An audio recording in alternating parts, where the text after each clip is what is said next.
Good morning students. Last క్లాస్లో మనం excretory system చెప్పినప్పుడు ఒక మెథడ్ ఏంటంటే కొన్ని అయాన్స్ ఎలా అయితే ట్రాన్స్పోర్టేషన్ మనకి రీఅబ్జార్ప్షన్ జరుగుతుందో మన బాడీ నుంచి రాకుండా, ఒకవేళ ఆ రీఅబ్జార్ప్షన్ జరిగిపోతే వచ్చే డిసీజ్ డయాబెటీస్ ఇన్సిపిడన్స్ గురించి చెప్పుకున్నాం.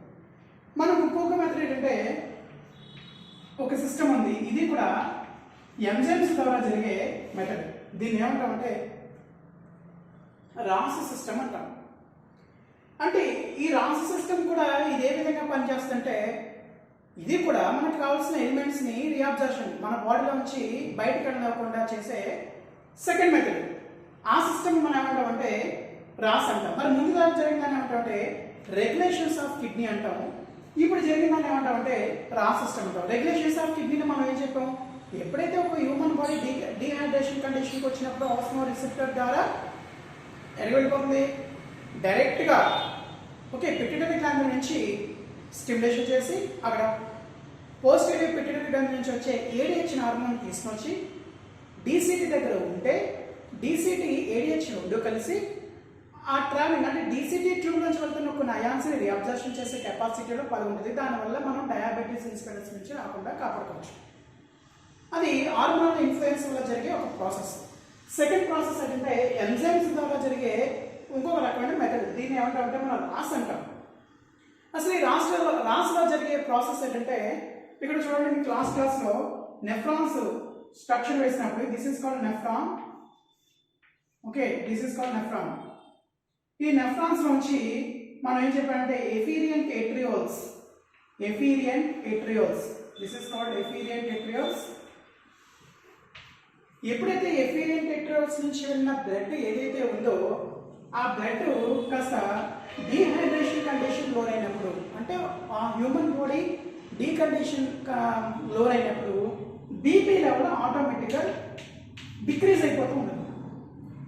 అందుకే బీపీ లెవెల్ పెరగడానికి కూడా మనం వాటర్ అంటే డిక్రీజ్ అయినప్పుడు కాస్త పెరగడానికి 120/80 రావడానికి కోసం వాటర్ కూడా ఒక మెథడ్ అవుతుంది. అంటే బీపీ లెవెల్ని కాస్త దిగిపోకుండా చేస్తుంది. కానీ ఇక్కడ సిచ్యువేషన్ ఏంటంటే మొన్న చెప్పింది డీహైడ్రేషన్ ఆస్మో రిసెప్టర్ హార్మోన్స్ ద్వారా జరిగే ప్రాసెస్ అయితే ఇక్కడ ఎంజైమ్ జరిగే ప్రాసెస్ ఏంటంటే ఎప్పుడైతే ఎఫీరియన్ ఏట్రియోల్స్ నుంచి వచ్చే బ్లడ్ ఏదైతే ఉందో ఆ బ్లడ్ ప్రెజర్ తక్కువైంది అనుకోండి, డీహైడ్రేషన్ కండిషన్ తక్కువైనప్పుడు ప్రెజర్ తక్కువ ఉంటుంది. అప్పుడు ఆటోమేటిక్గా బీపీ లెవెల్ తగ్గిపోతుంది. ఎప్పుడైతే బీపీ లెవెల్ తగ్గిపోయిందో ఇక్కడ చూడండి, ఇక్కడ ఒక ప్రాసెస్ జరుగుతుంది. ఆ ప్రాసెస్ని ఏమంటామంటే మనము మాక్యులర్ డెన్సా అంటాం. చూడండి, ఆ మాక్యులర్ డెన్సా అంటే ఏంటి చూడండి ఒకసారి. So this is called loop of Henle DCT కదండి. దీని ఏమంటాం మనం డీసీటీ అంటాం. DCT and collective duct. ఇక్కడ పాయింట్ ఏంటంటే ఎఫీరియన్ ఏట్రియోల్స్ నుంచి వచ్చే ట్యూబ్లో కొన్ని సెల్స్ స్మూత్ మజిల్స్ కింద మోడిఫికేషన్ అయిపోతాయి. ఓకేనా. డీసీటీలో ఉండే కొన్ని సెల్స్ మోడిఫికేషన్ అయిపోతాయి. మోడిఫికేషన్ అంటే చేంజ్ అవుతూ ఉంటాయి. ఎప్పుడైతే బీపీ లెవెల్ తగ్గిపోయిందో ఎఫీరియన్ ఏట్రియోల్స్ నుంచి వచ్చే కొన్ని సెల్స్ తగ్గిపోతూ ఉంటాయి, మోడిఫికేషన్ అవుతూ ఉంటాయి. అలాగే డీసీటీ సెల్స్లో ఉండే సెల్స్ తగ్గిపోతూ ఉంటాయి. అంటే ఇక్కడ ఒక ఫామ్ అవుతుంది. This is called JG operators అంటాం. దీన్ని ఏమంటామంటే జేజీ ఆపరేటర్స్ అంటాం. What is the JG operators mean? Afferent arterioles tube modified smooth muscles and DCT level cells are modified. JG operators modified called macular densa. ఇక్కడ ఏంటంటే క్లియర్గా ఎఫీరియన్ arterioles నుంచి వచ్చే ఆ ట్యూబ్ నుంచి వచ్చే కొన్ని సెల్స్ మోడిఫికేషన్ అయిపోతున్నాయి స్మూత్ మజిల్స్ కింద. అలాగే డీసీటీస్లో ఉండే కొన్ని సెల్స్ కూడా మోడిఫికేషన్ అయిపోతున్నాయి. సో ఈ మోడిఫికేషన్ అవడం వల్ల ఇక్కడ జేజీ ఆపరేటర్స్ అనేవి ఫామ్ అవుతున్నాయి. ఈ జేజీ ఆపరేటర్స్ మనం ఏమంటామంటే మాక్యులర్ డెన్సా. ఓకేనా. దీన్ని ఏమంటామంటే మాక్యులర్ డెన్సా. ఇది 2 మార్క్ క్వశ్చన్స్కి important. What is the mean by macular densa? Modified JG apparatus. What is the main JJ operators mean? Efferent arterioles should modified cells, smooth muscles converted into smooth muscles, and DCT cells are modified cells together form. This is called as a JJ operators mean by macular tensor. Very important macular tensor. So ఎప్పుడైతే macular tensor నుంచి ఏమవుతుందంటే rennin అనే enzyme release అవుతుంది. Rennin అనే enzyme release అవుతుంది. ఇక్కడ double ఎన్ అన్న దాన్ని మనం రెనిన్ అంటాం, అది డైజెస్టివ్ సిస్టమ్ పడుతుంది. ఇక్కడ రెనిన్ అనేది కిడ్నీలో ఉపయోగించే ఒక ఎంజైమ్, దాన్ని ఏ కింద పిలుస్తాం, ఆర్ మీన్ రెనిన్. ఈ రెనిన్ ఎంజైమ్ ఎక్కడికి వెళ్ళిపోతుందంటే టెన్సినోజన్ కింద మోడిఫికేషన్ అయ్యి ఎక్కడికి వెళ్తుందంటే లివర్లోకి వెళ్తుంది. చూడండి ఇక్కడ చాలా ప్రాసెస్ ఉంది. ఎఫీరియంట్ ఇక్కడ చదివి వినిపిస్తాను చూడండి ఒకసారి. JG operators mean the modified afferent arterioles. చూసారా ఎలా మోడిఫికేషన్ అవుతుందో? ఇందులో ఉన్న cells modified and smooth muscles కింద మోడిఫైడ్ జేజీ ఆపరేటర్స్. ఓకే, ఇక్కడ జేజీ ఆపరేటర్స్ ఫామ్ అవుతుంది. ఎందుకంటే డీసీటీకి బోమెన్స్ క్యాప్సిల్కి ఈ మధ్యలో ఒక జేజీ ఆపరేటర్స్ అని ఫామ్ అవుతాయి. కానీ ఈ జేజీ ఆపరేటర్స్లో ఉండే సెల్స్ కూడా మోడిఫికేషన్ అయిపోతున్నాయి. అంటే రెండు దగ్గరగా ఉంటాయి. కార్టెక్స్ రీజన్ అంటారు కదండి, హెడ్ను డీసీటీ ఎక్కడ ఉంటుంది? కార్టెక్స్ రీజన్ ఉంటుంది. మిడిల్ ఎక్కడ ఉంటుంది? ఓకే, మిడిల్ రీజన్, కిడ్నీ యొక్క మిడిల్ రీజన్ ఉంటుంది. ఈ రెండు దగ్గరగా ఉండడం వల్ల ఇక్కడ ఏం ఫామ్ అవుతుందంటే మాక్యులర్ టెన్సర్ ఫామ్ అవుతుంది. ఈ మాక్యులర్ టెన్సర్ ఎందుకు ఫామ్ అవుతుంది? ఇక్కడ బీపీ లెవెల్ తక్కువైపోయినప్పుడు, అంటే ఎఫీరియంట్ ఏట్రియోల్స్ నుంచి వచ్చే లెవెల్ తగ్గిపోయినప్పుడు. ఎఫీరియంట్ ఏట్రియోల్స్ నుంచి అసలు ఎందుకు తగ్గిపోతుంది? ఆ హ్యూమన్ బాడీ డీహైడ్రేషన్ కండిషన్లో ఉన్నప్పుడు జరిగే ప్రాసెస్ మనం ఏంటంటే మాక్యులర్ టెన్సర్. సో ఇప్పుడు ఏమవుతుందంటే రెనిన్ అనే ఎంజైమ్ రిలీజ్ అవుతుంది. ఎక్కడి నుంచి? ఎప్పుడైతే ఈ మాక్యులర్ టెన్సర్ ఫామ్ అయిందో ఇక్కడ రెనిన్ అనే ఎంజైమ్ రిలీజ్ అవుతుంది. ఈ రెనిన్ అనే ఎంజైమ్ ఎక్కడికి వెళ్తుందంటే డైరెక్ట్గా లివర్ సెల్స్లోకి వెళ్ళిపోతుంది. ఓకే, లివర్ సెల్స్లోకి వెళ్ళిపోతుంది. చాలా జాగ్రత్తగా ఉంది. This is called liver cells. ఎలా వెళ్ళింది? ఇది liver, largest digestive glands liver. Okay, ఇక్కడ ఎలా మారుతుందంటే ఆల్రెడీ ప్రిపేర్ అయిపోయి ఉన్న ఎంజైమ్ యాంజిటెన్సినోజన్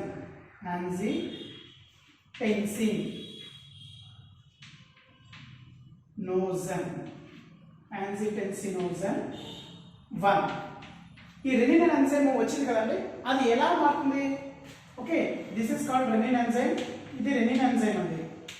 ఈ రెనిన్ ఎంజైమ్ లివర్లోకి వెళ్ళినప్పుడు యాంజిటెన్సినోజన్ కింద మారిపోతుంది. కానీ మాడిఫైడ్ అయినా ఇది ఎలా మారుతుందంటే ఇనాక్టివేషన్ కండిషన్ అనే ఉంది. అదేంటంటే యాంజియోటెన్సినోజన్ 1. చాలా జాగ్రత్తగా ఉంది.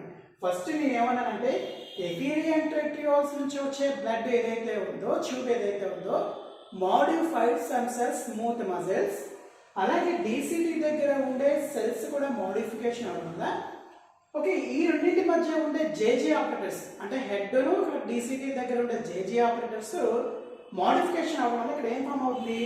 Macular tensor. మీ మెటీరియల్స్లో కూడా 2 more క్వశ్చన్స్ ఉంటే చాలా జాగ్రత్తగా చూడండి.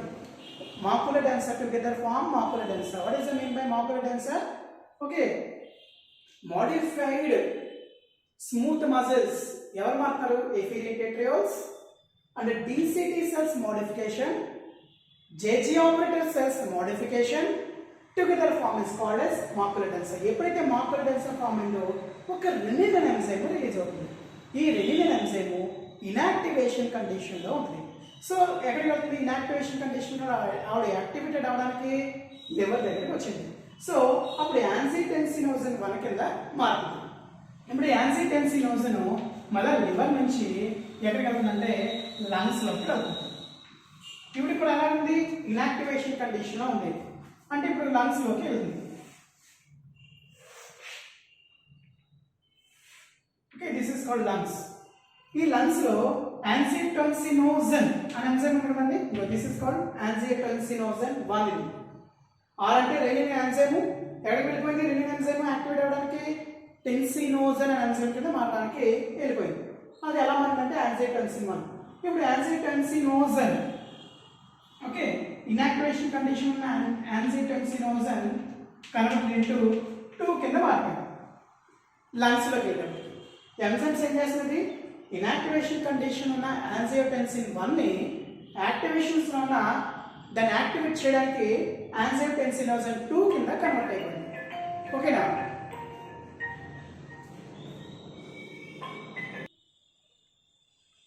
ఓకే, యాంజియోటెన్సినోజన్ ఎలా మారుతుంది, లివర్లోకి వెళ్ళేటప్పటికి యాంజియోటెన్సిన్ 1 ఇనాక్టివేషన్ కండిషన్ ఉంది, తర్వాత లంగ్స్కి వెళ్ళేటప్పటికి యాంజియోటెన్సినోజన్ 2 కింద కన్వర్ట్ అవుతుంది.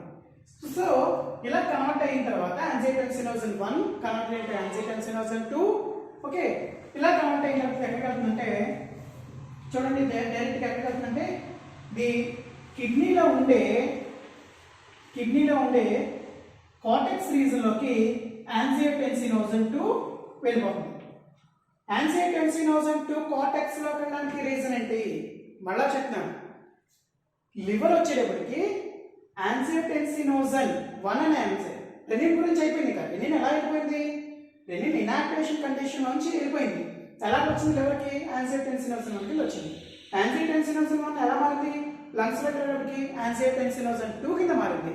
సో 1, 2 ఈ 2 యాక్టివేషన్ కండిషన్ ఉంది.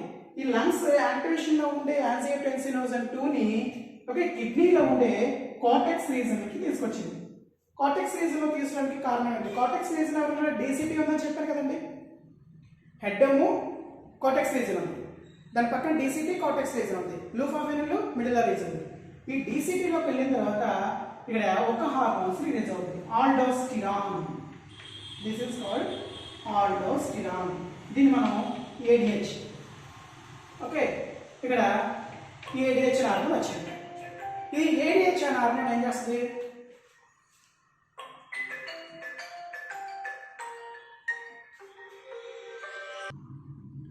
అంటే కార్టెక్స్ రీజన్లో వెళ్ళిపోవడం కారణం ఏడిహెచ్ హార్మోన్ ఎలా మారుతుంది, ఏడిహెచ్ అనే హార్మోన్ ఎలా మారుతుంది. సో ఏడిహెచ్ హార్మోన్ యొక్క ముఖ్యమైన విషయం ఎక్కడి నుంచి వస్తుంది, పిట్యూటరీ గ్లాండ్ నుంచి వచ్చింది. ఈ ఏడిహెచ్ హార్మోన్ ఏం చేస్తుందంటే డీసీటీలోకి వెళ్ళి ఓకే డీసీటీలో ఉంటే సోడియము, పొటాషియము, మెగ్నీషియము, కాల్షియము, క్లోరైను సంబంధించిన ఎంజైమ్స్ మనకు కావాల్సిన గ్లూకోజ్ అయాన్స్ ఇవన్నింటినీ కూడా ఏడిహెచ్ ఏం చేస్తుందంటే అదుపులో పెంచి రీఅబ్జార్ప్షన్ జరుగుతుంది. ఓకే, ఈ రీఅబ్జార్ప్షన్ జరగడం వల్ల ఇవి మనం లాస్ అవ్వకుండా ఉన్నాం. అప్పుడు ఆటోమేటిక్గా బీపీ లెవెల్ అయిపోతుంది, ఇంక్రీజ్ అవుతుంది. ఓకే, బీపీ లెవెల్ అనేది ఇంక్రీజ్ అవుతుంది. దీన్ని హోమియోస్టాటిసిస్ కండిషన్ అంటాం. ఇందాక మనం ఏం చెప్పాం, మళ్ళీ సార్ చెప్తానండి. ఎప్పుడైతే ఎఫీరియన్ టెట్రియోల్స్ నుంచి వచ్చిన బ్లడ్ ప్రెషర్ తక్కువ ఉందని చెప్పాను. ఎందుకు తక్కువ ఉంది, ఇందులో కొన్ని సెల్స్ మోడిఫికేషన్ అయింది, మాక్యులర్ డెన్సా ఏర్పడింది. ఈ మాక్యులర్ డెన్సా నుంచి రెనిన్ అనే ఎంజైమ్ వచ్చింది. ఈ రెనిన్ ఎంజైమ్ యాక్టివేషన్ అవ్వడానికి యాంజియోటెన్సిన్ 1 కింద మారిపోయింది. కానీ లివర్లో కూడా యాక్టివేట్ చేయడానికి కావాల్సిన ఎంజైమ్స్ దీంట్లో లేవు. కాబట్టి ఇనాక్టివేషన్ కండిషన్లో యాంజియోటెన్సిన్ 1 కింద మార్చింది. ఇప్పుడు యాంజియోటెన్సిన్ 1 ఎలా మారింది, యాంజియోటెన్సినోజన్ 2 కింద మారింది. ఇప్పుడు యాంజియోటెన్సినోజన్ 2 అనే ఎంజైమ్ ఎక్కడికి వెళ్తుంది అంటే కిడ్నీలో ఉండే కార్టెక్స్ రీజన్లో ఉండే డీసీటీ దగ్గరికి వెళ్తుంది. ఈ డీసీటీ ఎప్పుడైతే ఈ యాంజియోటెన్సినోజన్ 2 ఎప్పుడైతే వచ్చిందని గ్రహించిందో పిట్యూటరీ గ్రంథి ఏడిహెచ్ హార్మోన్ రిలీజ్ చేస్తుంది. ఇప్పుడు ఏడిహెచ్ హార్మోన్ ఎక్కడికి తీసుకెళ్తే డీసీటీ దగ్గర వెళ్తుంది.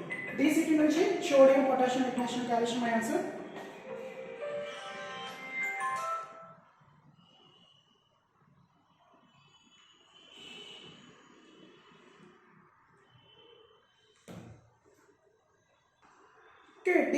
ఏడిహెచ్ నుంచి వచ్చే హార్మోన్స్ ఏదైతే ఉన్నాయో ఏడిహెచ్ హార్మోన్స్ డీసీటీలోకి తీసుకెళ్తుంది.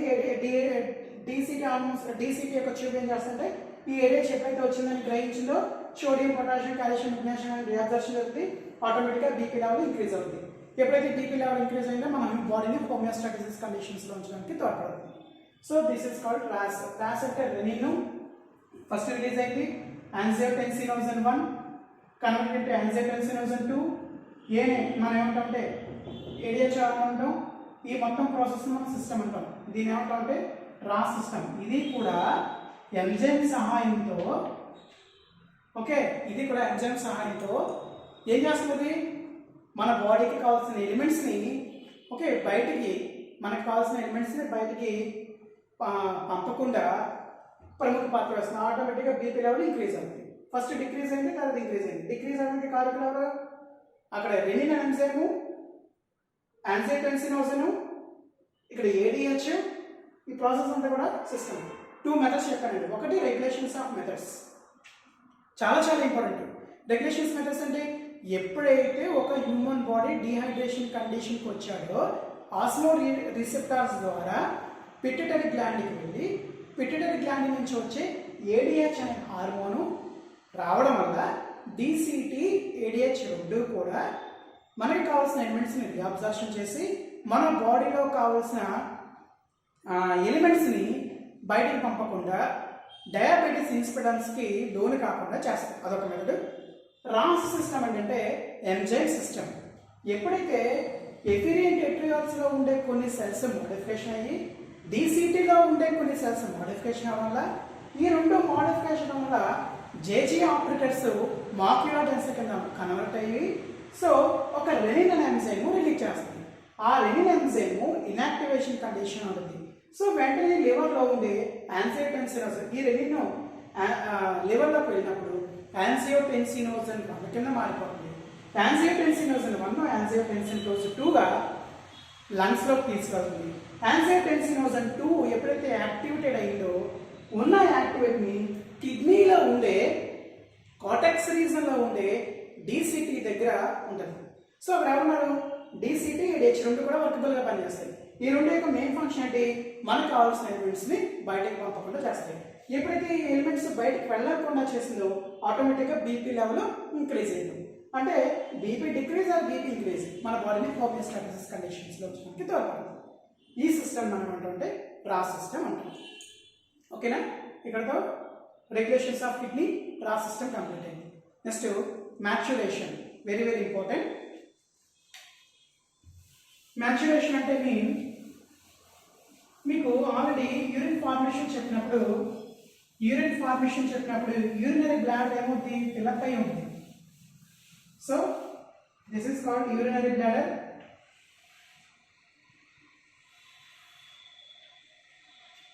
దీని మనం యూరిటర్,